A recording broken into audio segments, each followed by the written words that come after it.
todas las personas que os habéis acercado a Meta, a ver si es verdad que cuando llegue enero y ya hayamos pasado por todo el abecedario griego de virus, podamos reunirnos con más amplitud y vernos las caras.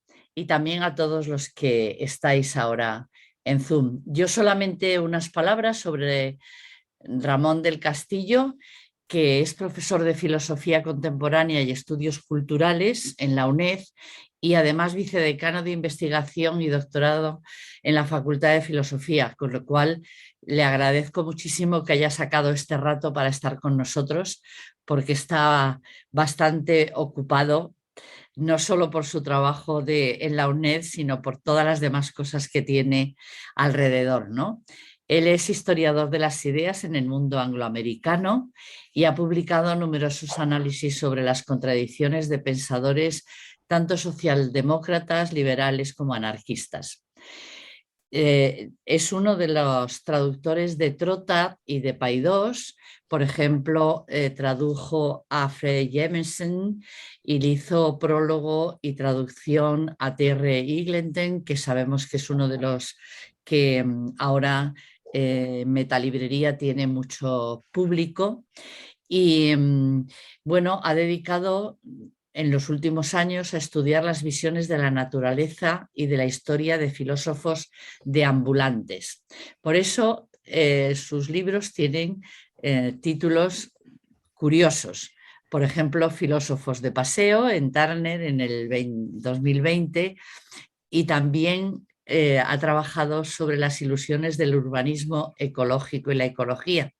Y de ahí su libro El Jardín de los Delirios, también en Turner en el 2019. Entre sus últimas publicaciones podemos señalar un trabajo sobre Raymond Williams y la literatura de ciencia ficción y otro sobre Ray Bradbury y el Fahrenheit 451 o sobre los viajes de Russell a China, que creo que todavía no se ha publicado.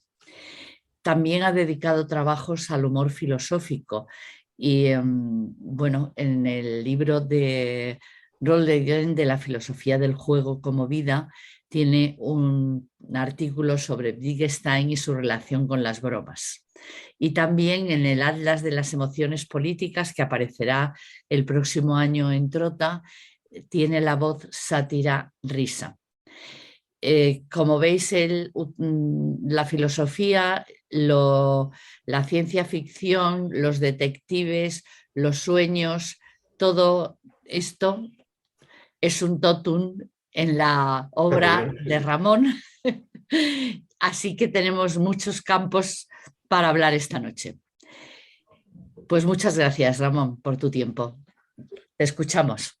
Nada, muchas gracias, Margarita. Bueno, gracias a quienes os habéis acercado a Meta y a todo el mundo que está ahí al otro lado. Y bueno, el encargo de Margarita, porque era un poco un encargo, era que hoy hablara más del primer libro. Si no me he confundido, Margarita. Y porque Margarita me dijo que, bueno, pues que qué había pasado con ese libro y le dije, es que desde que se publicó, pues me he metido en un jardín, ¿no? De discusiones y de debates. Y entonces... Perdona, Ramón, puedes quitarte la mascarilla si quieres. Lo que no sé si les importa bueno, pues me la quito y hablo bajito para no... Perfecto, pues estaba gracias. diciendo que Margarita un poco como que me pidió que hablara de lo que había supuesto el primer libro y en el lío en el que me había metido un poco después de publicarlo, que fue en el 19. Y también porque viene otro libro que es como la secuela. Entonces no es que esté en modo Star Wars o Alien, pero hay secuela. Y secuela tiene también yo creo, una connotación de herida, ¿no? Y es que el libro nuevo pues tiene que ver un poco con los líos, con los ¿no? Con los golpes un poco que me llevé al escribir el primero. Y yo creo que Margarita me dijo, vamos a hacer eso primero, ya. Cuando estemos con la siguiente ola de COVID, en marzo, si seguimos aquí, pues haremos otra cosa, pero vamos a eso primero. Entonces yo se lo agradezco porque parece que los libros los echas ahí ¿no? a la cosa y sus consecuencias solo son pues esta reseña, el otro dijo lo otro y tal, pero en realidad le han pasado cosas al libro que a mí me han dado mucho que pensar, ¿no? Y que han ocasionado esa secuela, que no puedo decir el título porque mi editora pues no me lo permite con mucho sentido, ¿no? Porque, bueno, el nuevo libro, y empiezo por el nuevo, el que no está escrito, sí puedo decir un poco dónde empieza y no es un spoiler, ¿no? Y empieza con la idea que ya sugirió David Graeber en La utopía de las reglas, que es un libro sobre otra cosa, pero que comparte una decepción de una generación que pierde la ilusión por la ciencia ficción y por las fantasías futuristas, ¿no? Ese libro empieza así y luego explica esta dictadura de la burocracia en la que vivimos y tal. Pero el principio de ese libro para mí fue muy importante porque por el nuevo libro, la secuela, empieza un poco por eso, ¿no? Esa decepción de la tecnofantasía, ¿no? ¿Por qué? Porque en mi generación yo no era de los hobbits, yo era de Star Trek, o sea, odiaba la fantasía y la magia y éramos así como muy racionalistas y muy tecnócratas y tal. Y entonces esa fantasía, digamos, del desarrollo que estaba ligada a fantasías políticas, a utopías políticas y tal, pues eso se ha desmoronado y tal y cual. Y de eso va el libro, ¿no? Cómo se desmoronan esas fantasías que tuvimos, pues la gente que vamos a cumplir 60 años en los telediarios,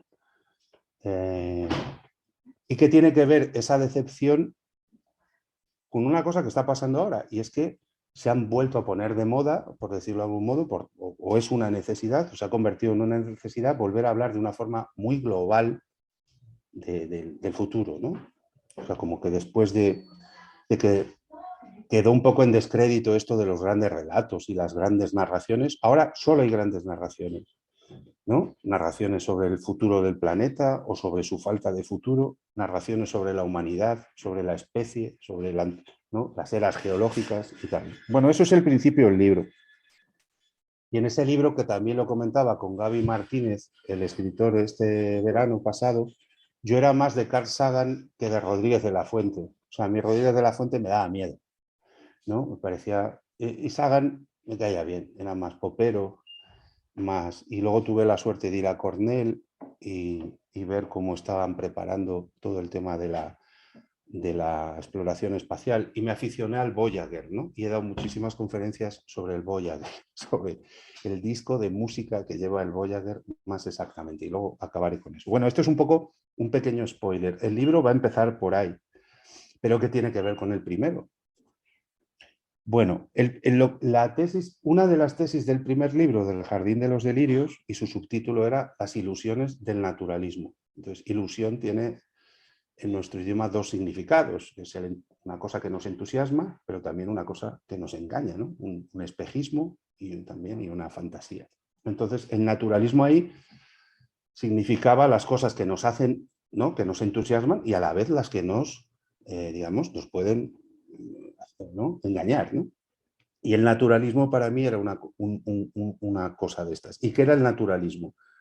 El naturalismo era como un conjunto de creencias, de actitudes, de hábitos que se estaban desarrollando, ¿no? Desde hacía, pues yo lo calculaba un poquito como desde los 90, pero sobre todo en los últimos 10 años. Y ese naturalismo era además una cosa que no era solo de expertos o de académicas o de ingenieras, sino de todo el mundo, ¿no? De la opinión pública. Entonces el libro se metía en eso. ¿Qué pasa con esas cosas, esas creencias, ese conjunto de mentalidades, de estilos? Pero la escala era local, digamos. Es decir, cómo tienen lugar esas ilusiones, que son a la vez, insisto, expectativas y proyectos, y a la vez engaños, en el ámbito del espacio, que vemos, ¿no? El espacio que habitamos, que pueden ser jardines, pueden ser parques urbanos, pueden ser parques ¿no? Bosques, pueden ser montañas, pueden ser parques naturales, pueden ser reservas de patrimonio. Es decir, pueden ser distintos tipos también de jardines, o sea, no jardines, no, es que hay de muchos tipos, ¿no? Entonces, eso era el libro. El libro es, ¿por qué nos hemos volcado en esos espacios? ¿Por qué se piensa tanto en esos espacios? ¿Qué esperamos de esos espacios? ¿No? ¿Qué tiene que ver esa obsesión por la creación de esos espacios, por el diseño de esos espacios con esas mentalidades? O sea, a mí no me interesaba saber cómo hacer un jardín, sino por qué la gente se obsesionaba con que tener un jardín era necesariamente bueno, ¿no? O sea, era un enfoque más de qué dice la gente cuando dice que un jardín es bueno, que qué es un jardín bueno. Si yo no hacía, o por qué la gente considera que cierta intervención urbanística en una ciudad es buena y es mala. Yo no me ponía a juzgar exactamente si era buena o mala, sino porque la gente cree que es buena un estilo de intervención urbanística. O por qué una intervención de renaturalización en un río pues se consideraba horrenda, la gente pensaba que quedaba feo un río renaturalizado y entonces se oponía a la renaturalización. O sea, insisto, el libro era qué pasa con esas ilusiones, con esas fantasías en los espacios, digamos, terrestres y en distintas escalas, desde el jardín doméstico de un ático privado al jardín público, pero también, insisto, al parque natural, ¿no? O a las reservas naturales, etc. O sea, me interesaba, por ejemplo, no si los jardines, y con esto ya voy afinando cosas que estaban en el libro, no si los jardines curan o no ciertos tipos de trastornos, o si ciertos paisajes son sanadores, sino porque la gente cree que sanan, ¿no? Entonces, si tú quieres saber si un jardín es sanador o no, pues tienes que hablar con una diseñadora de jardines, con centros psiquiátricos. Por ejemplo, hay países donde efectivamente los centros psiquiátricos tienen un jardín, pero no cualquier jardín. Ya se diseñan jardines específicos para centros psiquiátricos que suelen tener ciertas propiedades. Por ejemplo, son jardines generalmente que ni son muy silvestres ni muy ornamentados, ni son muy formales, ni muy ingleses ni muy franceses, ¿no? Luego el suelo es de cierta forma, no pueden ser ni muy duros ni muy blandos, y luego tienen algunos la propiedad de que te puedes salir del jardín cuando quieres, es decir, nunca te tienes que ver enclaustrada en un jardín, ¿no? Pero bueno, esto ya es un tema de diseño específico de jardines. Luego, toda la vida los sanatorios han tenido jardines y se cree que tienen propiedades pues, muy buenas para todo tipo de enfermos, también para las enfermedades no mentales, si es que son separables de las corporales. En fin, hay toda una tradición bueno, pero a mí mi tema no era como un perito urbanístico, como un diseñador de espacios, decidir si son unos más curativos que otros o no, sino por qué de repente existía esta creencia popular de que todos los jardines podían ser curativos o de que tener un jardín privado era fantástico o que tener un huerto cerca pues ibas a proporcionarte solo alegrías y placeres, lo cual es bastante discutible, ¿no? Eso era el meollo del libro. Lo que pasa es que lo hacía muy despacio. Y entonces iba explicando muy distintos tipos de espacios y sobre todo ciertas obsesiones. Por ejemplo, sobre el poder curativo de los jardines, me llamaba la atención por qué se simplificaba tanto, por qué empezaba a circular por la prensa la idea de si usted compra una casa cerca de un jardín, seguro que sus hijos ¿no? van a estar van a crecer mejor y va a haber menos delincuencia. O sea, había asociaciones como extrañas, ¿no? Como, hombre, será porque tienes un jardín y también un sanatorio y un ambulatorio y una buena profesora y un piso en condiciones y tienes trabajo. O sea, el jardín por sí mismo no te va ¿no? Pero existía esa tendencia a atribuirle demasiada importancia, ¿no? Y entonces los que criticábamos esa sobreimportancia parecíamos unos aguafiestas, ¿no? O unos ecologistas o unos anti, ¿no? Porque decíamos pues, que eso no era importante. No decíamos que no era importante, no decíamos que no era suficiente. Y que a veces se confundía con una condición suficiente para ser felices, no con una necesaria.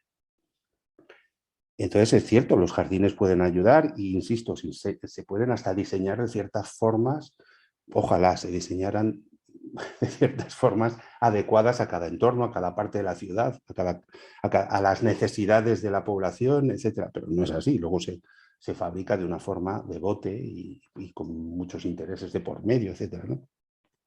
Pero sería un error pensar que hay espacios que por sí mismos generan ciertos efectos. Bueno, pues eso se tendría a decir, ¿no? Y eso yo, pues igual que lo llamo naturalismo a lo otro, pues eso lo llamaba un poco, por cierto, jardinismo, ¿no? Y el paisajismo era igual.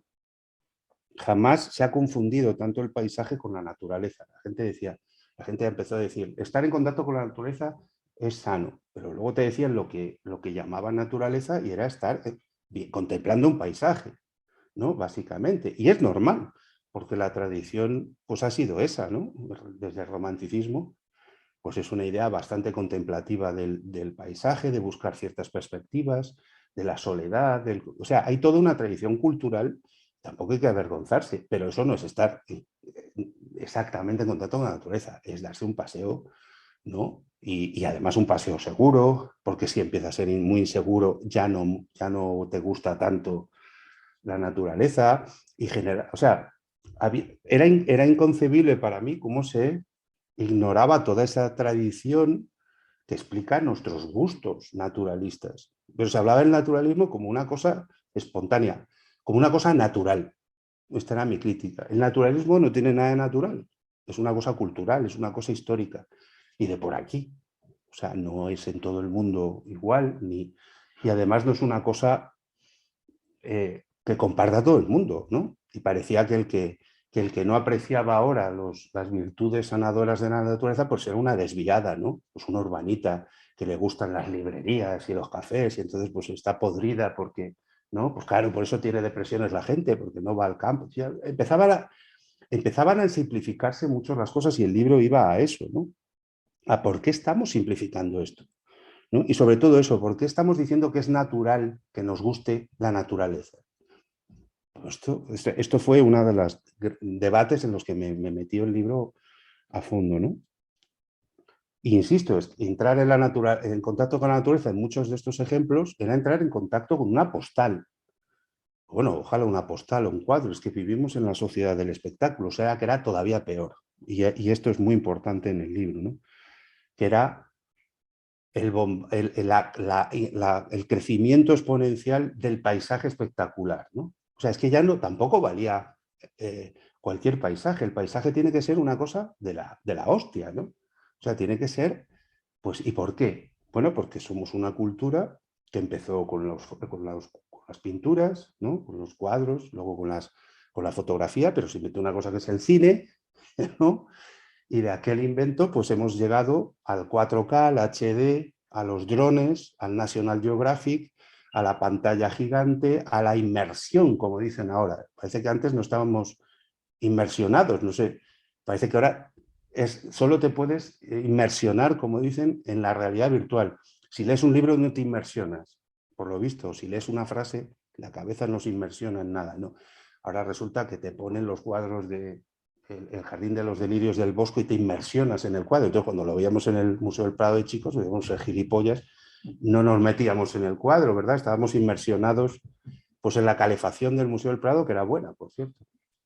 Entonces, ahora, por lo visto, éramos tontos, no nos inmersionamos, pero gracias a la realidad virtual, pues te meten dentro del cuadro, ¿no? Esas gilipolleces que hacen, o los cuadros de Goya, le metemos a usted en el cuadro. Y dice, pero usted, ¿dónde piensa que estábamos antes? En fin, bueno. Entonces, esta es clave también en el libro. Cuando yo dije la naturaleza no existe y lo pusieron en un periódico, se armó la de Dios. Aparte de que hay un libro estupendo que se llama así, de un historiador que además es un experto en la políticas hidráulicas del agua de Franco, que es Swinhead, que tiene un libro que se llama Water Power, que es sobre la obsesión de Franco con el agua y los pantanos bueno, que ahora ha salido un documental sobre el plan Badajoz extraordinario en un canal y tiene que ver con esa obsesión de Franco de la monumentalidad de las presas y todo eso, ¿no? Bueno, pues Schwingedo lo había dicho, ¿no? La naturaleza no existe. Entonces todo el mundo, ya estás diciendo eso, ya teníamos difícil las cosas los ecologistas y tú vas diciendo eso, pues todavía la gente va a comportarse peor y va a haber menos conciencia ecológica y tal. Yo, pero para hacer el cargo, o sea, yo lo que estoy diciendo es que lo que no existe es, primero, una unanimidad de a qué llamamos naturaleza. Llamamos a naturaleza muchas cosas, muchísimas cosas, y eso era lo que Schwingedo dejaba muy claro en su libro, que es un término que sirve para 40 cosas, que lo usamos como una especie de etiqueta para designar cosas enormemente diferentes, ¿no? Pero una de ellas es esta. O sea, yo lo que decía es que no existe eso que sale en el National Geographic, que no existe eso que sale en el IMAX, que eso no existe, o existe otra cosa, pero es un lío confundir eso que sea la naturaleza, si es que existe, si es que nos ponemos de acuerdo, con eso en lo que ya nos vemos envueltos, y sobre todo los críos y las crías de ahora, que crecen más en un entorno de representaciones y luego, si tienen suerte, visitarán los Pirineos o no, o la desembocadura del delta ¿no? de Tortosa. O sea, pero lo que ven primero es esa macroimagen, esa imagen sonora, acusmática, sobre todo el sonido es muy importante, que es una cosa espectacular, ¿no? Influida por el cine espectacular, y eso es lo que por lo visto es la naturaleza. Y yo lo que decía es cuidado con eso, ¿no? Y insisto en espectacular. O sea, la relación del paisaje, sobre todo gracias a esa imagen, y la música, sobre todo la música, que empezó Walt Disney, por cierto, con los primeros documentales sobre el cañón del Colorado, y le puso música primero como clásica, pero luego se mete esa especie de música épica nacionalista estadounidense, ¿no? Que ya es la de las fanfarrias también de los Juegos Olímpicos y la de Star Wars. O sea, la naturaleza en formato imagen es generalmente espectacular y lleva una música horrorosa, ¿no? De fanfarria, de grandeza y tal. O sea, todo eso nos lo comemos, como nos comemos los filetes intoxicados y la leche de aquella manera, ¿no? Y eso, por lo visto, es lo que luego llamamos, o sea, eso tiene que ver con lo que llamamos naturaleza, ¿no? De hecho, yo lo que sugerí es que el gran problema que tenemos es que la naturaleza, si existe, ya no da la talla. Es decir, tiene que intentando estar ella a la altura de esa representación, de esa macro representación global espectacular, ¿no? Es como vuelves a la naturaleza y siempre la ves como decaída, como no brilla como en la tele. No la puedo ver como en la tele, claro, porque no te puedes subir a un dron de momento. Y de hecho una amiga me dio una pista interesante, porque yo siempre ponía el ejemplo del Cañón del Colorado, que se ha estudiado, lo que decepciona a la gente joven ir a verlo. Pues llegan allí, ven un agujero y dicen, joder, pues ala, vámonos, pues que ya lo he visto, ¿no? Y claro, no hay música, no tal. Entonces le decía a esta amiga, una profesora, decía, bueno, pues podían poner unos altavoces de la hostia gigantes, echas unos dólares y te pongan la música y vas por turnos, que pasen 15. Entonces te inmersionan en el Cañón del Colorado transformado en una imagen de sí mismo y en una imagen sonora, y ya está, ¿no? Y me dijo, no, sí lo hacían desde hacía mucho tiempo. Si contratas el helicóptero, te subes al helicóptero y en el helicóptero va música. Y dije, anda, o sea, ¿no ves? Siempre lo tiene inventado siempre está inventado. Pero claro, esa constante competición de la naturaleza por llegar a la altura de su propia imagen, de esa imagen de la sociedad del espectáculo, ¿no? Eso no lo leían tanto en mi libro, ¿no? Sino que iba en este dice que la naturaleza no existe. Primero, la naturaleza significa muchas cosas. Y segundo, lo que estoy diciendo que no existe es eso. Luego podemos discutir lo que existe o a qué llamamos. Pero el problema social que tenemos es ese. La naturaleza ya es una cosa que no controlamos, porque es una imagen, es un conjunto de representaciones, de sonidos, de fantasías, que es lo que Schwingedo explicaba divinamente en Luego está, este es el paisajismo espectacular. El otro paisajismo que yo analizaba en el libro era el paisajismo de receta. Y aquí me despachaba más bien con la obsesión terapéutica. ¿Mm? Y todo el mundo, bueno, como tiene amigos que se dedican a darle caña también a la terapia de la felicidad, pues que es cierto, pues soy amigo de Edgar Cabanas, que le estaba dando caña con Eva y Luz a la obsesión por la felicidad en Happy Craft, pues todo el mundo dijo, pues este es antiterapéutico. Yo no dije nada de eso. Yo lo que dije es que se estaba abusando del paisajismo terapéutico. ¿Mm? Y que se quería convertir hasta el paisajismo en una cuestión de dosis. ¿Cuántas dosis de paisajismo necesita una pues, para estar tranquila? ¿O cuál sería la receta? De hecho, en algunos países pues, ya se recetan, aquí que estamos con el tema de las pastillas, pues que el médico de cabecera te recete pues, unos días de ¿qué? Baño de bosque, paseíto montañero, pero ya hay países que usted lo que necesita son 4 días de regeneración. Bueno, ¿y cuál es la dosis mínima de regeneración y qué composición tiene? Entonces se habla ya de la píldora paisajística. De toda persona, para no tener ciertos niveles de estrés, pues necesita a la semana ver el qué. Un laguito, unos patitos, un álamo, un chopo, unas piedritas, un jardín. O sea, ¿qué? Pero bueno, pues eso se está definiendo. Existen definiciones de dosificaciones terapéuticas de paisaje. A mí me parece bien. Lo mismo hay una dosis básica. Y por supuesto la neurociencia y la psicoecología y todo esto diseñan, ¿no?, cápsulas o dosis mínimas de paisaje que por lo visto te tiene que dar buen rollo. O sea, ¿no? Es como la pastilla tiene que hacer efecto. Y dice, bueno, ¿y si no me hace efecto? Porque soy rara y me gustan los desiertos, pues me da un volante la médica de la Seguridad Social para irme al Atlas magrebí o para irme al desierto de Acatán. No, eso ya, no, váyase usted al parque ahí y relájese con los chopos y tal, ¿no? Pero sin preguntarte si a lo mejor pues tú tienes traumas en los jardines o te hicieron algo de pequeña o no te gustan los árboles, pero no porque odies la naturaleza, sino porque pues, no tienes mucha conexión, mucho flow con el árbol, te gusta más la piedra, por ejemplo, ¿no? Entonces, por eso, pero existe esa presión cultural a que vamos a poder diseñar unas dosificaciones de paisaje y por supuesto pasear, y pues esto tiene que ver con el otro libro, pasear por esos entornos es parte de la receta. Pasee, no es que esté sentado, tiene que pasear para que... Y es cierto, pues baja la tensión arterial, la atención se relaja y si estás todo el día con una pantalla, pues pasear genera... Lo han estudiado, hay 40 estudios, algunos divulgativos también en el National Geographic, de qué le pasa al cerebro cuando estás paseando y por qué la atención está puesta pero está dispersa, entonces tienes la atención. Sí, es fantástico, pero la obsesión es convertir eso en una receta y convertir en los paisajes urbanos en, digamos, pues estas píldoras que se suponen pues nos van a ayudar a bajar el estrés, la mala hostia, en fin, todas estas cosas con las que convivimos diariamente, ¿no? Y en esos paisajismos había una dominante que es verde, la verdolatría, la verdificación, todo tiene que ser verde.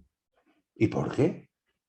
¿Por qué? Porque es una solución fácil, se asocia lo verde con lo bueno y por tanto hay que forrar como con un felpudo todo de verde y si es verde es sano. Luego el felpudo verde puede cubrir mierda, pero la apariencia es que si es verde es sano, es ecologista y es hasta sostenible. ¿No? Entonces surgió también el tema de la verdificación, ¿no? Y como decía Alain Roger, que era un historiador de la estética fascinante, en breve tratado del paisaje, y esto lo dijo hace 20 y tantos años, nos obsesionamos también con la función que él llama decurativa del paisaje, que es decorativa y curativa, decurative, los franceses que lo bordan estas pijadas, ¿no? Decurative, ¿no? Decurativa. Entonces, y claro, Roger y los paisajistas decían, pero ¿por qué tiene que ser curativo una cosa bella? Una cosa puede ser bella y no ser sana. Pero eso es como un anatema ahora, ¿no? Si es bello, es sano, es bueno, es edificante y tal. Y entonces, bueno, pues yo me hacía cargo de esa tesis de Roger para escándalo de mucha gente, y Roger es el que llama verdolatría. Verdolatría para Roger no tiene ninguna connotación positiva. Es esta especie de culto obsesivo por lo verde porque sí, porque lo verde parece ser, pues es sano, ¿no? Y eso tiñe de verde, aparte de los espacios públicos, pues todo. O sea, si vas a la montaña y no hay verde, pues no es tan bonita. Los paisajes áridos pues no parecen tan decorativos. En fin, una ignorancia paisajística enorme. La gente que ha vivido en desiertos sabe la belleza asombrosa que hay en los desiertos, la cantidad de vida que hay en los desiertos, aunque no. Y hay gente pues, que le gustan los desiertos por eso, porque no hay tanta vida. Yi Fu Tuan, que es un experto al que cité mucho, pues no le ponían nerviosas las selvas. También por una cosa erótica, su homosexualidad y tal. Y en los desiertos está feliz. Con las piedras, quizá un poco de vida, pero cuando ves la vida la identificas bien, la identificas de lejos, digamos. Entonces, todo esto también se obviaba del debate, ¿no? Yo digo, pero ¿por qué no podemos hablar de esto? O sea, es que hay una prohibición es más complicado, ya está. El libro lo que dice es que esto es más complicado y no podemos dejarnos llevar por esta especie de moralismo de recetas básicas que están simplificando toda nuestra relación con la naturaleza, sea eso lo que sea. Y decirme que introducir este grado de reflexión es obstaculizar a la ecología, a mí me parece una idiotez. No, lo mismo a la ecología no le va tan bien porque obviamos todas estas cosas, ¿no? Es decir, si el precio que tienes que pagar para ser un ecologista edificante es callarte todo esto, pues no soy edificante, ¿no? Y ese es el problema, que la ecología ahora tiene que transmitir mensajes edificantes, pero no esta complejidad, ¿no? Que además es histórica. Por ejemplo, lo del color, si estudias cualquier historia del color, el verde no se ha asociado con cosas sanas, sino lo contrario, con cosas insanas. O sea, es también como ignorar toda nuestra propia cultura, ¿no? Las connotaciones que han tenido los colores. O sea, el verde, la historia del color, hay una historia del color maravillosa que cito en el libro, que citaré ahora por lo negro, que es una maravilla. O sea, dar por presupuesto también que lo verde siempre ha sido, no, lo verde se ha considerado horroroso en muchos momentos de la historia, ¿no? Del pus, la muerte. ¿Sí? Bueno, pero no entro en eso, ¿no? Y dentro de estas utilizaciones terapéuticas de la naturaleza, también surgió la pedagógica. Estas son las tres de las que destaqué en el libro, que es la obsesión también de que tenemos déficit de naturaleza. Y esto ya lo usan los psicopedagogos, los psicólogos infantiles, ¿no? Es decir, que por lo visto, los de mi generación, que son los que escriben estos libros, pues vivieron como Tom Sawyer o como Tarzán. Yo no lo entiendo, porque me crié en la plaza el 2 de mayo entre adoquines, ¿verdad? Entonces debo tener el déficit de naturaleza y por eso digo estas gilipolleces. Mientras que la gente, por lo visto, parece que toda mi generación se crió en el campo, con las gallinas, con las serpientes, es decir, que eran niños salvajes, ¿verdad?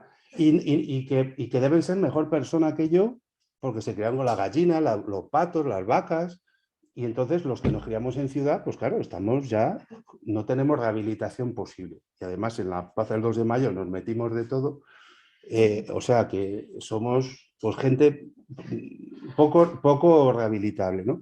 Entonces la tesis de estos libros es que nosotros tuvimos relación con la naturaleza y por eso somos buena gente, mientras que los niños de ahora, como no se crían en el campo, pues les da el síndrome de atención, de hiperactividad y déficit de atención, y que si los devolvemos al campo y los hacemos jugar con ranitas y tal, pues se les van a ir los trastornos estos típicos, ¿no? Y que esto es un déficit no solo de adultos, sino que explica muchos de los déficits y de los problemas mentales y sociales de los críos, ¿no? Entonces también pues di caña por este lado, porque me parece también pues una simplificación. Un caso que me encontré en Galicia maravilloso, un oyente muy joven me dijo, yo tengo de eso. Y efectivamente se me pasó en el campo. mis padres me mandaron a la aldea y se me pasó. Dije, ¿y por qué? Porque estabas allí con la oveja Asun, la llamaban, la oveja Saun, en fin, con el cerdito Babe. ¿Qué te pasó? Dijo, no, que mi abuela me daba bien de comer y no estaban mis padres. Dije, hombre, entonces no es la naturaleza, son tus padres, ¿no? Dijo, yo estaba divino allí. La abuela es buena gente, me cocina y el campo, pues sí. Pues tal. Dice, luego volví a la ciudad y se jodió otra vez. Bueno, pues, pero en teoría parece que le curó devolverle a la aldea. ¿No?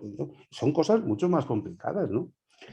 Entonces, pues también me criticaron porque decía, pues porque que no estaba a favor de las granjas de escuela, que no, todo lo contrario. Yo llevo a gente a rehabilitarse a reservas de burros en Madrid, o sea, y he visto a artistas españoles abrazados a un burro llorando, o sea, que he hecho yo más por la rehabilitación mental que muchísima gente. Llevo amigos a Burrolandia y han llorado con un burro como Nietzsche abrazado a aquel caballo. Entonces, bueno, el argumento también que me daban es que, Ramón, tú no lo entiendes porque no lo sientes. Y dije, ¿pero qué tengo que sentir? No, es que no hablarías como estás hablando si no lo hubieras sentido.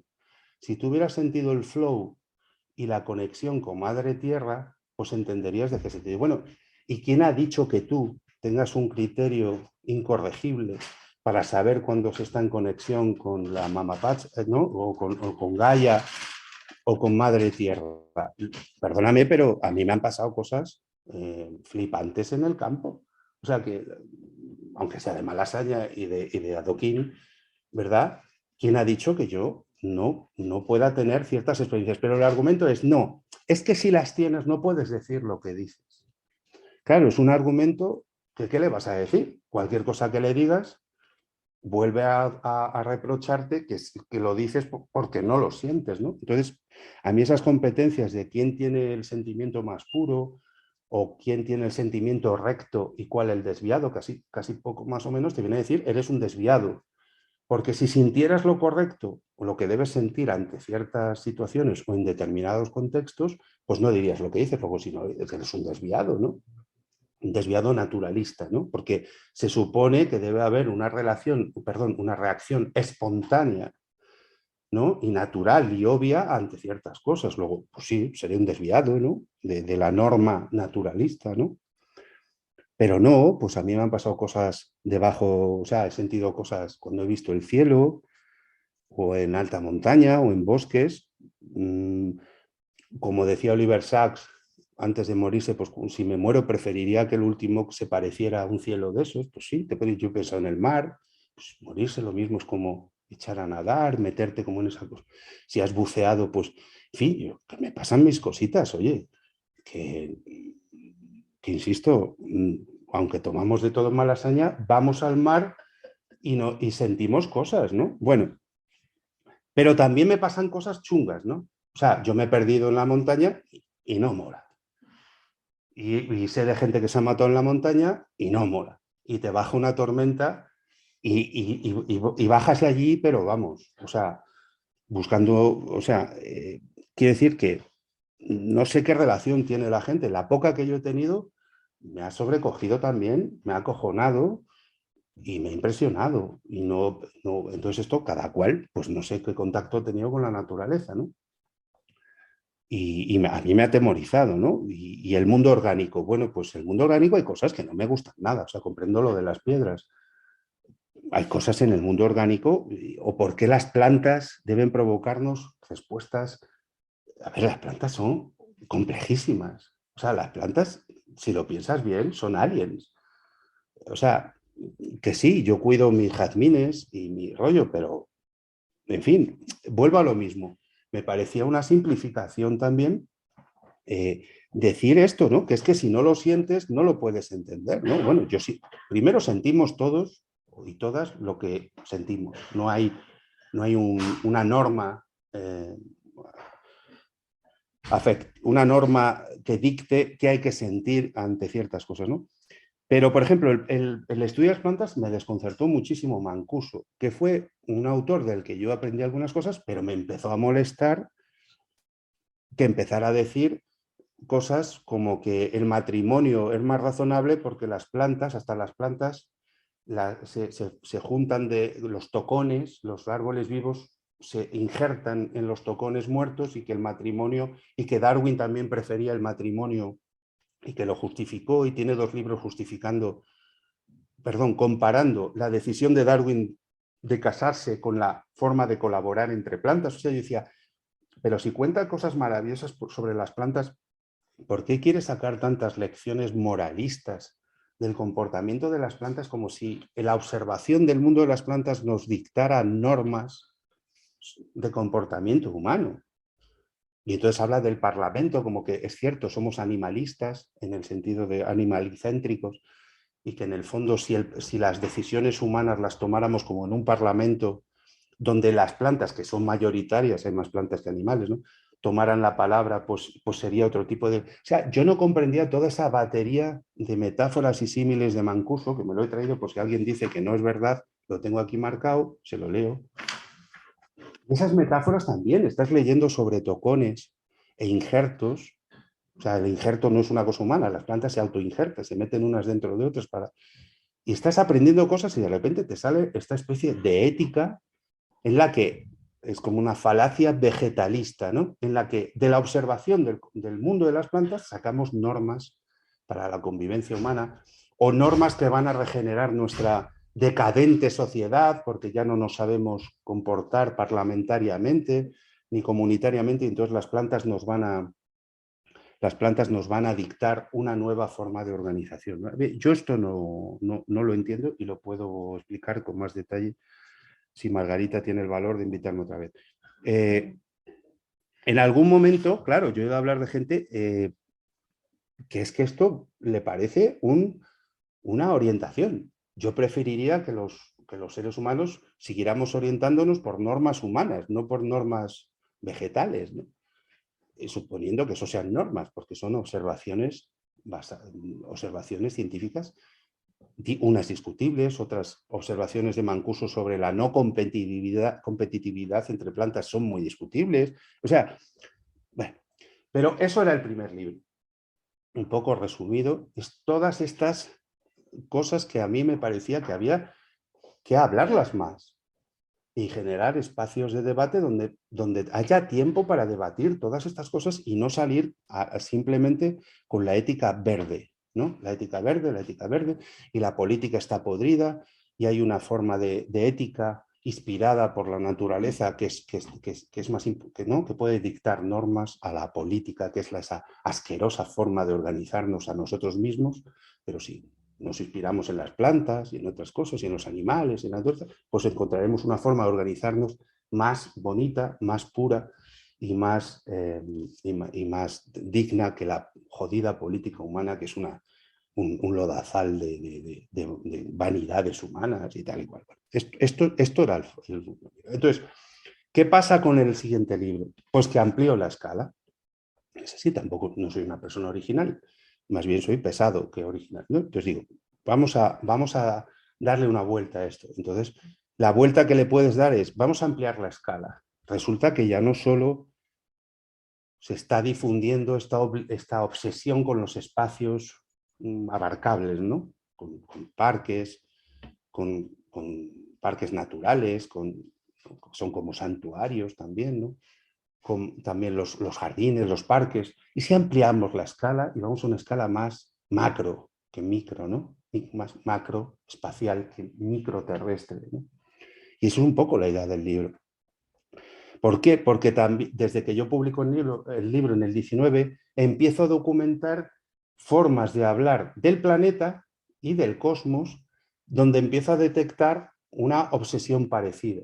Y es que hay algo que nos puede dictar también orientaciones distintas a estas que nos podamos dar unas a otras en el ágora política, ¿no? Y empiezan a surgir cosas, ¿no? Como por ejemplo la idea del tiempo profundo, ¿no? Además en inglés una super cookie, ¿no? El deep time, el tal, siempre lo dices en inglés, pues como más cool, ¿no? Como más terapéutico, el dark times, ¿no? Dark times, el deep time, el tal. Y entonces, ¿qué es cuando nos hacemos cargo de las eras geológicas, por ejemplo, ¿no? Y entonces nos sentimos pequeños, no somos nada, y eso es una cura de humildad, ¿no? ¿Pero por qué? O sea, yo empiezo a darle, ¿pero por qué? ¿Por qué tener más información sobre el Holoceno y el dichoso Antropoceno, que tampoco se ponen de acuerdo en si es una era geológica, y por eso lo llaman Capitaloceno, Occidentaloceno, Narcisoceno, en fin, porque tampoco está claro que la estratigrafía y todo eso pueda... Bueno, esto es un lío que no me meto hoy. Pero ¿por qué la grandeza, la inmensidad generará algo? ¿Por qué verte pequeño te hace mejor persona? Yo no veo el salto. Y lo voy a explicar. Incluso yo diría al contrario, que a veces verte pequeño te puede poner violento. Pero es lo mismo, debe ser que como no lo siento, pues no lo entiendo.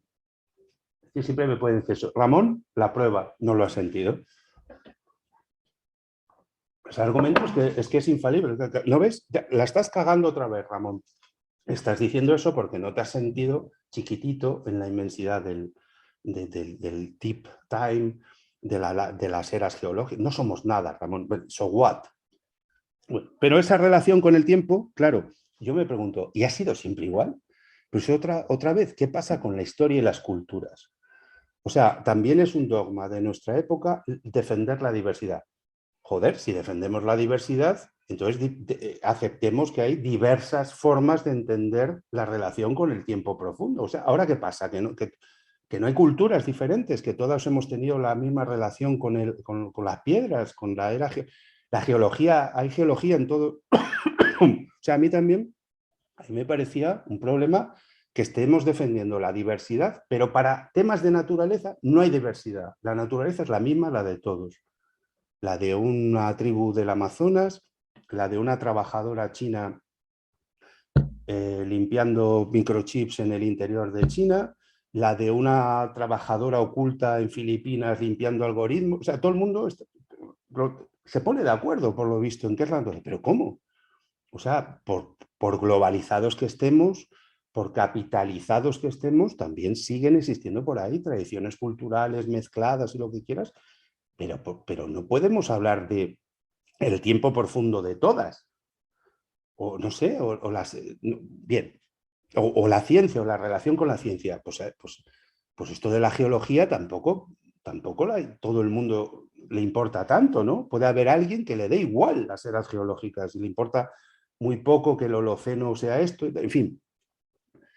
Pero esto yo lo llamo el giro planetario de esta terapéutica, ¿no? De la terapéutica esta, ¿no?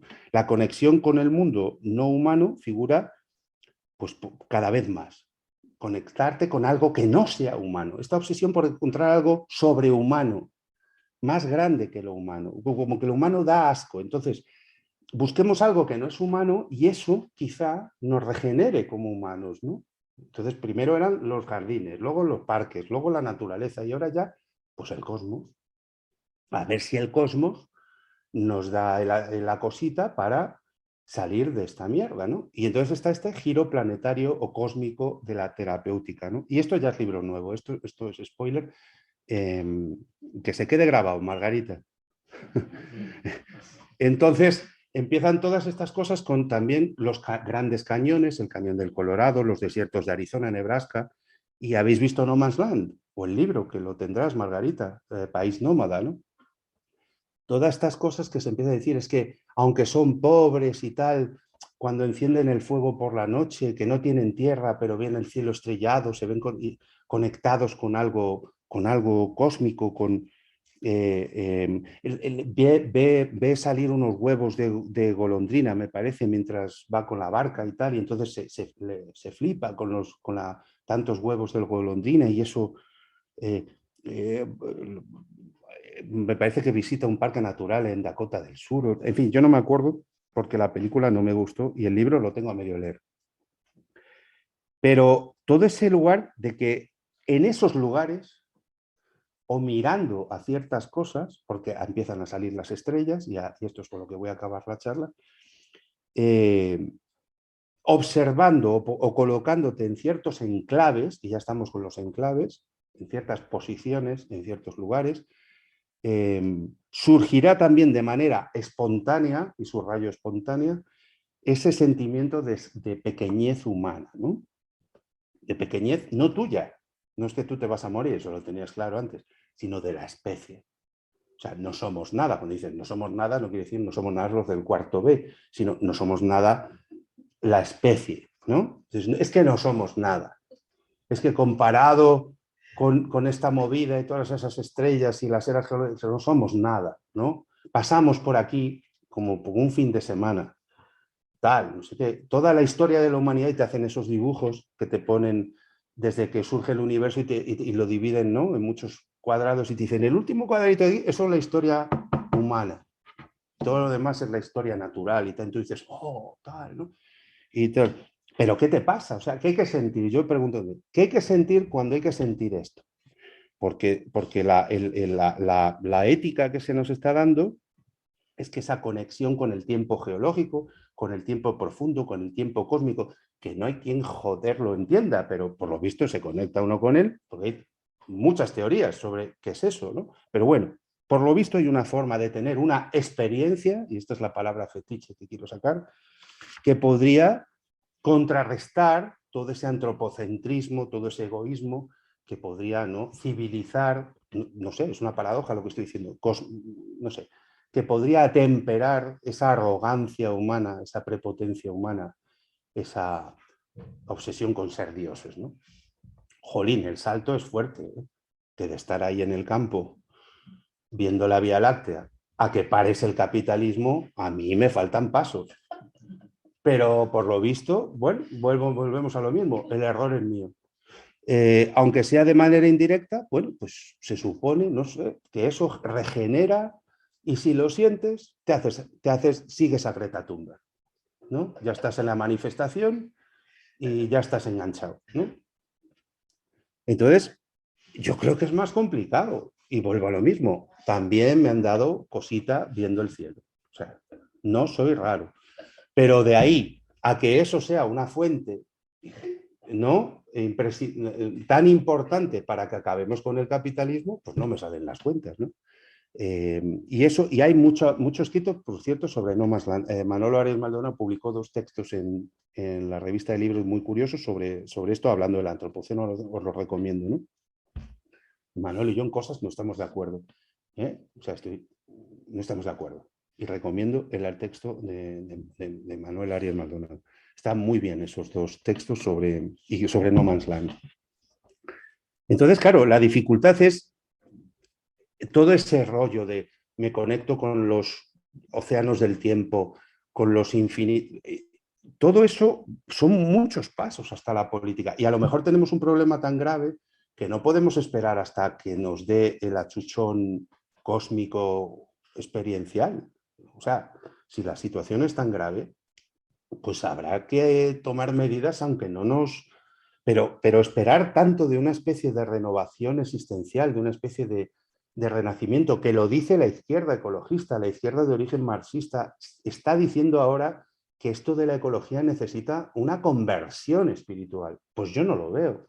Yo creo que necesita decretos gubernamentales, valentía política, pero no llegamos a tiempo, ni siquiera es necesario, creo, esta renovación espiritual, ¿no? Que, insisto, algunos líderes ecologistas comparan, dicen ellos, con la propia conversión espiritual que exigía ya el marxismo. Bueno, yo no estoy de acuerdo, ni el marxismo exigía una conversión espiritual, ni el ecologismo requiere una conversión existencial o espiritual.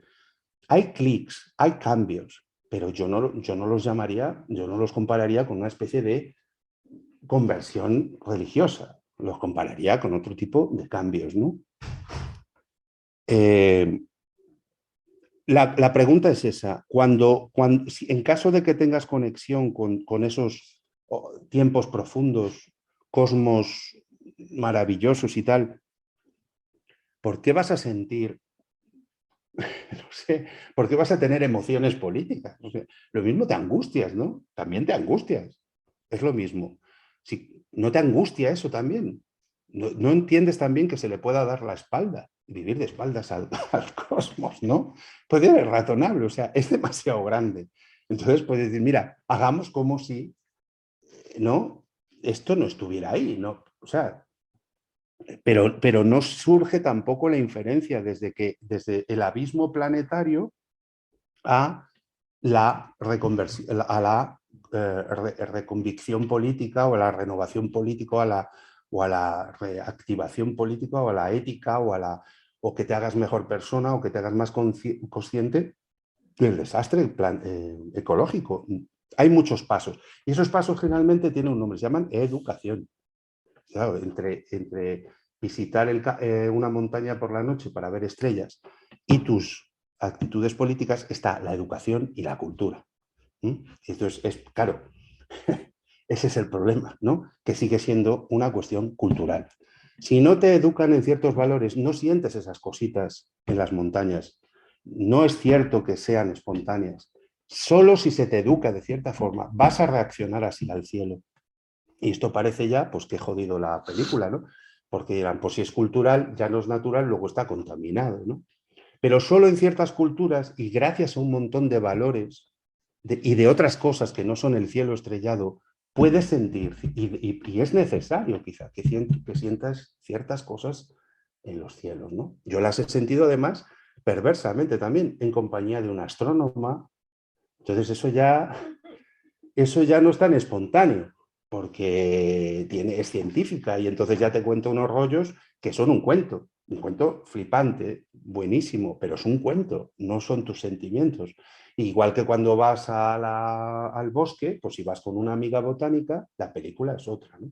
Entonces, no sé, debe ser que debes ir al cielo estrellado sola, pero no con una amiga de astrofísica no, no, porque eso ya es ciencia, ya es conocimiento, en fin. Bueno, por otro lado, y ya voy acabando, Terminamos, sí. la idea de la extinción futura también, o sea, que no tienes que pensar solo en los pecados tuyos, sino en los de la especie. Bueno, eso lo podemos dejar. Pero voy a acabar con dos ejemplos, ¿no? Que son los que estudio en el libro, que son los calamares y las estrellas. No es el juego del calamar, pero con dos cosas que salen, una cosa en la que salen calamares y estrellas. Y lo cuento rapidísimo.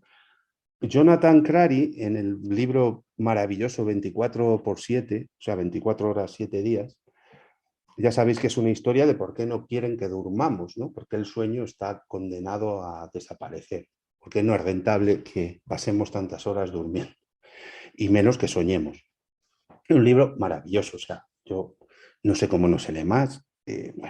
Bueno, pues él cuenta que a finales de los 90 hubo un consorcio ruso-europeo que imaginó unos satélites gigantes reflectores que dieran luz muy potente por la noche y entonces no se gastara tanta electricidad, ¿no? Entonces, pues, tenían, creo, 100 veces más que el brillo de la luna, ¿no? Y que iluminaran al principio como áreas de 20 kilómetros cuadrados. Entonces tú movías el satélite, enchufabas la luz, ¿no? Reflejabas la luz y ahí pues no hace falta electricidad porque brilla un montón, ¿no? Pero luego se les fue la olla y empezaron a pensar hacerlo en ciudades para ahorrar gasto energético de electricidad. Lo pensaban también sobre todo para zonas industriales, explotaciones en Siberia, en el este de Rusia, pero se pensó con ciudades. No sé si el alcalde de Vigo todavía está a tiempo de comprarse un satélite y además de poner luces de Navidad, meterle a Vigo luz todo el año. Ahí en el mar, pues yo qué sé, para bucear.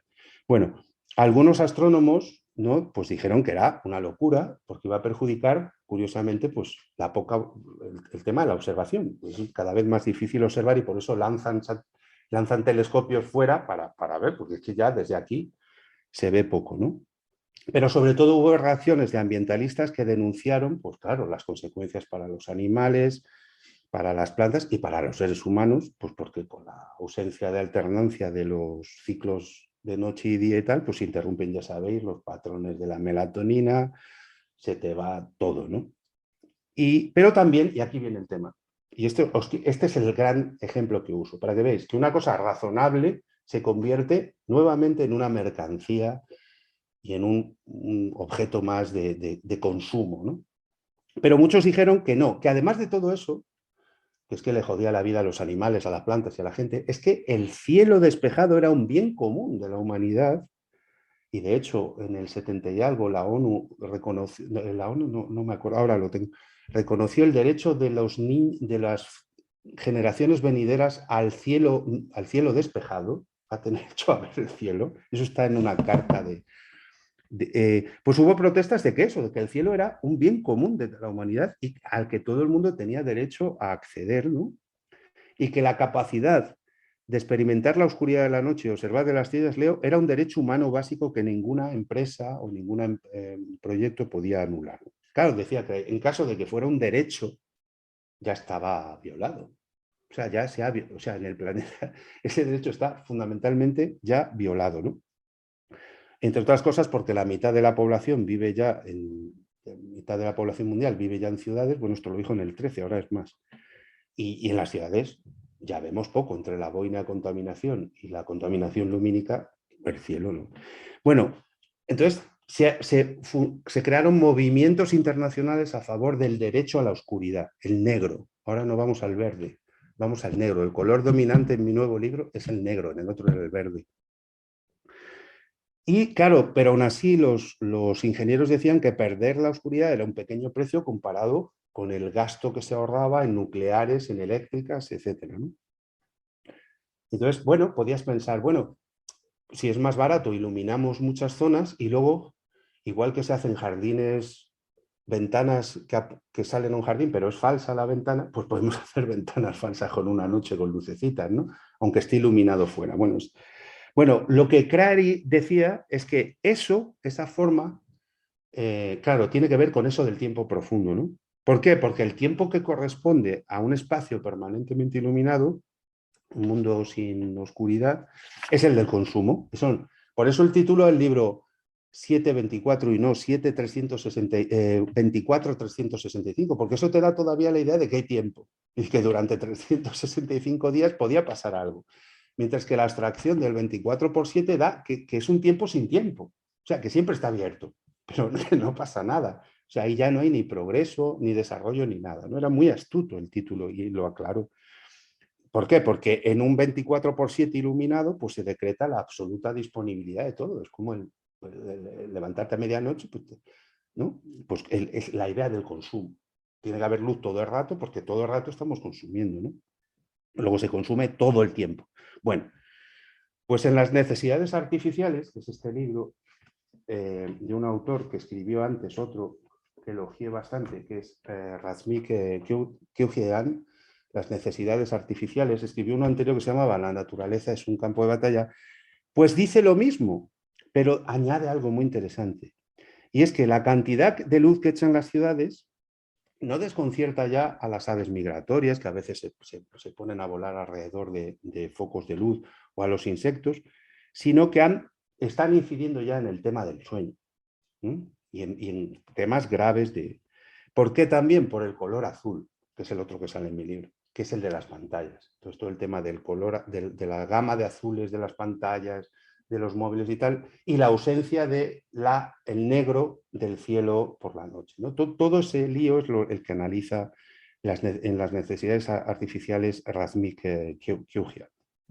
Y entonces, ¿qué dice Keohane? Y con esto acabo, te lo juro, Margarita, que la imagen de la Tierra ya es diferente, igual que la imagen que dicen que dio conciencia mundial fue la canica azul, como la llaman, del Apolo 13, se ha hecho un atlas de iluminación artificial del planeta y esa imagen de la Tierra iluminada va a ser nuestra nueva bola que nos pueda dar conciencia global. O sea, no pueda, no, es la que nos lo da. Y lo podéis entrar en internet y ver la Tierra en tiempo real con la iluminación, ¿no? La van calculando, es complejísimo, pero es muy interesante. Entonces, en ese mapa de iluminación artificial de la Tierra te das cuenta de algo asombroso. Y hay unas pequeñas luces que a veces son más grandes que las de Río de Janeiro o las de, pues yo creo que las de Río de Janeiro y otra ciudad, que son los calamares. ¿Y por qué?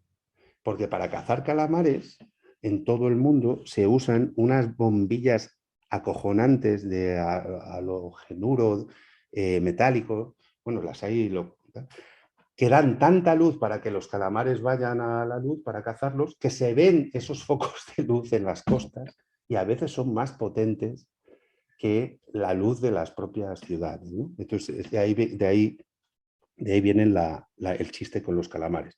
Y aquí, y con esto acabo, el esquema de él es buenísimo, explica también el gasto de pantallas publicitarias en Francia que se miden por unidades nucleares, o sea, por la relación con las centrales nucleares francesas, hay una forma de medirlas. Es bestial, o sea, es bestial lo que gastan una iluminación en megavatios, no, en gigavatios, es como el de 400.000 viviendas sin contar la calefacción y el agua. Bueno, es una barbaridad lo que cuesta la Navidad. Pero a mí lo que me llamaba la atención no es el diagnóstico que hace, que es buenísimo, sino la parte extraña del asunto, y es que ya hay terapéutica de la noche, ya hay mercado de llevarte a sitios donde puedas curarte estando en contacto con la noche, ¿no? Y la tesis de Keoken, que no estoy de acuerdo con él, es porque vuelve a lo mismo, porque si tienes contacto con esa noche, fijaos lo que dice, cualquier individuo tiene la capacidad de tener esa experiencia independientemente de su clase, de su género y de su raza. Pero vamos a ver, ¿cómo es esto? O sea, aquí ya has dado otra vez el salto. O sea, resulta que tenemos una relación con la noche independientemente de la historia y de la cultura. ¿Y qué efecto tendría ese contacto con la noche, con la negritud, sobre todo con el negro, ¿no? Con la cosa negra? Dice, en ese sentido es una experiencia universal. Ya estamos. O sea, el diagnóstico es excelente. Y yo prefiero disfrutar de la noche, sí, es cierto. Creo que la luz hace daño en muchos sentidos. Aparte de que es un gasto bestial, ¿no? Y hay que... Pero ¿por qué ese salto de ahora tenemos algo, hemos detectado algo que nos va a dar algo que no está contaminado por la raza, por el género, por la cultura, por la historia, y que todo el mundo puede tener? Y lo dice así, lo leo.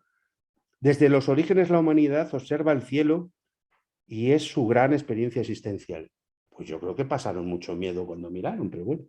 Cualquier individuo tiene la capacidad de vivirla independientemente de su clase, su género y su raza. Y segunda clase, segunda frase. ¿Cuántos niños han vivido la experiencia de pasar toda una noche al aire libre observando las estrellas? Pero vamos a ver, esto es una cosa de franceses y de ingleses. ¿Qué es eso de que un niño pase toda una noche viendo el cielo? ¿Qué niño? ¿Dónde? ¿Qué niño puede hacer eso? ¿En qué condiciones vive el niño? O sea, ¿de qué experiencia universal estamos hablando? Bueno, él utiliza un libro de Isaac Asimov, que es Anochecer, como ejemplo, que es la distopía de la noche, en la que un planeta parecido a la Tierra no tiene noche, porque tiene 6 soles. Pero los científicos predicen que va a haber mediodía sin luz. Y entonces esa civilización se mata casi a sí misma, porque incendian las ciudades para que haya luz y tal, y él utiliza esa distopía de Asimov como diciendo que una cultura que no sabe vivir sin noche, pues está condenada a la destrucción con el cuento de Asimov. En el libro también le doy más vueltas a ese cuento de Asimov, que fue primero un cuento chiquitito y luego una novela muchísimo más larga en coautoría con Silverberg. Pero es lo mismo, o sea, ¿por qué ahora en esta terapia cósmica volvemos a pensar que puede haber algo más allá de la cultura que nos oriente? Y la conclusión que dice Coagen es, ¿y qué beneficio tiene ese contacto espontáneo universal con la noche? Pues lo dice así, a ver qué os parece. La humanidad se ha construido en relación con la noche, aprendiendo a dominar las angustias que suscita. Ah, bueno, vale. Pero para lograrlo necesita que haya día y noche. Si la noche sobreviene de golpe sin previo aviso, hay grandes probabilidades de que esas angustias nos desborden. Es el caso del cuento de Asimov, ¿no? Pero la tentación de abolir la noche, de vivir un día eterno, denota el rechazo a acceder a la edad humana. Señala más exactamente el rechazo a aceptar la finitud. Esto es un salto.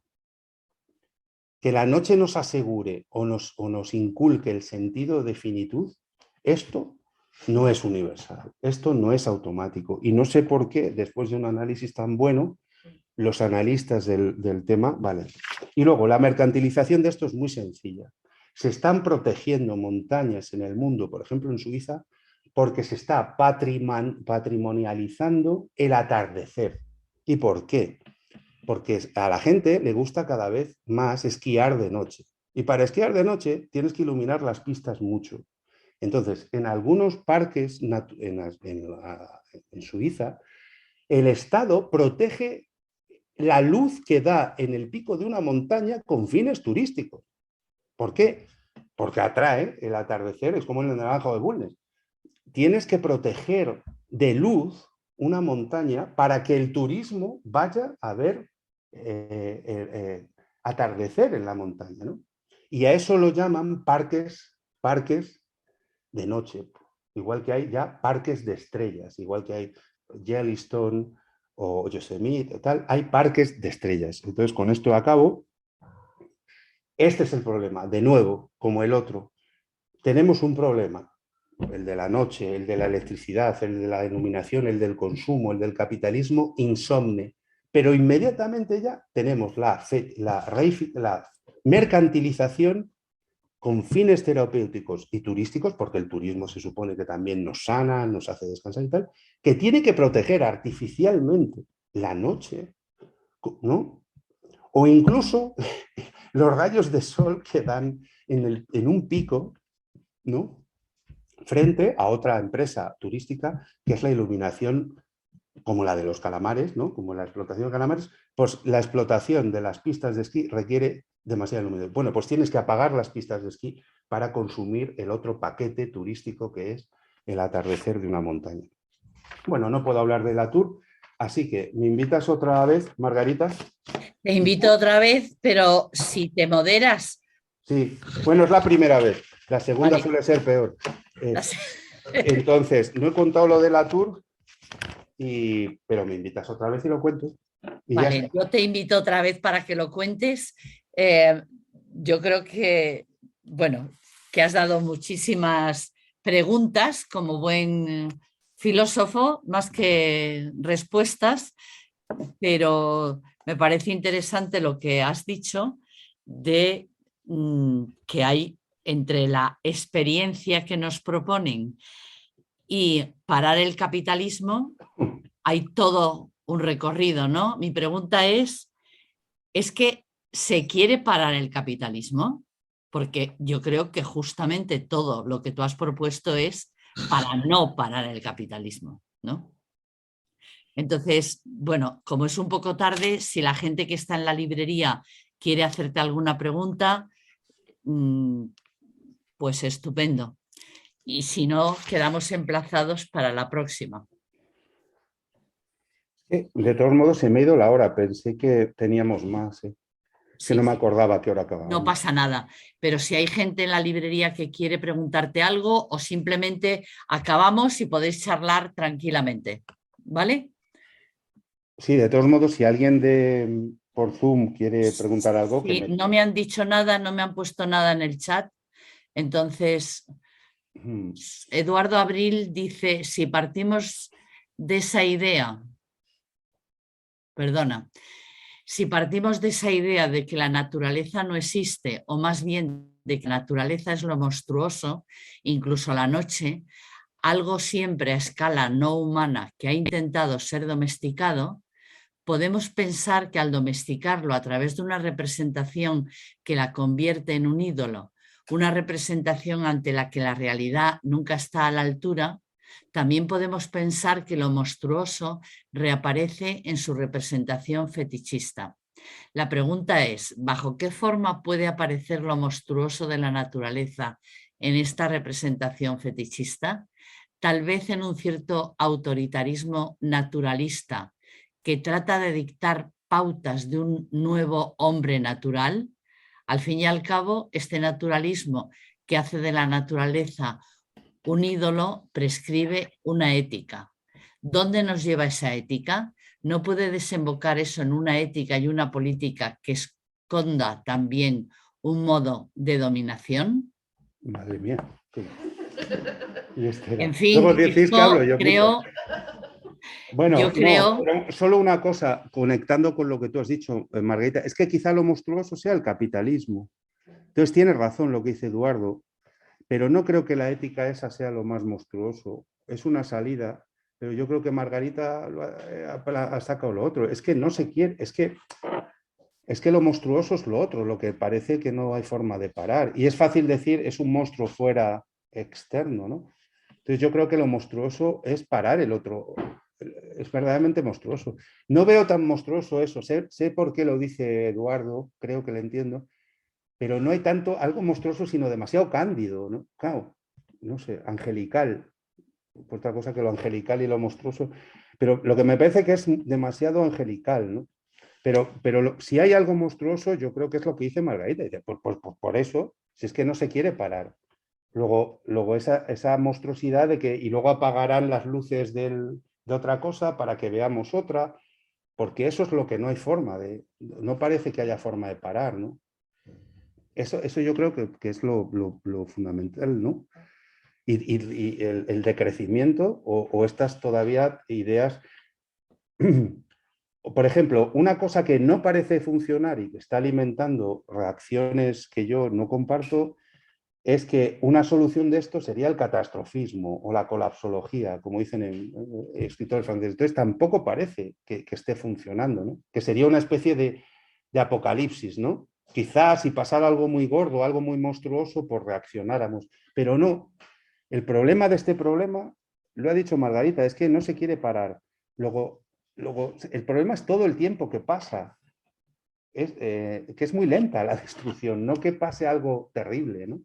Sino que se van modificando cosas para que, y luego si fuera necesario ese monte suizo, se iluminaría artificialmente simulando que sigue dando el sol, no sé cómo decirlo, eso es lo monstruoso.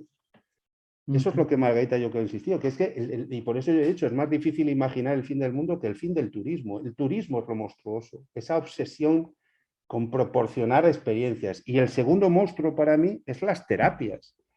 Y no estoy en contra de la terapia, ni de la psicología, ni de la psicoecología, pero es una obsesión de que la naturaleza nos sane, ¿no?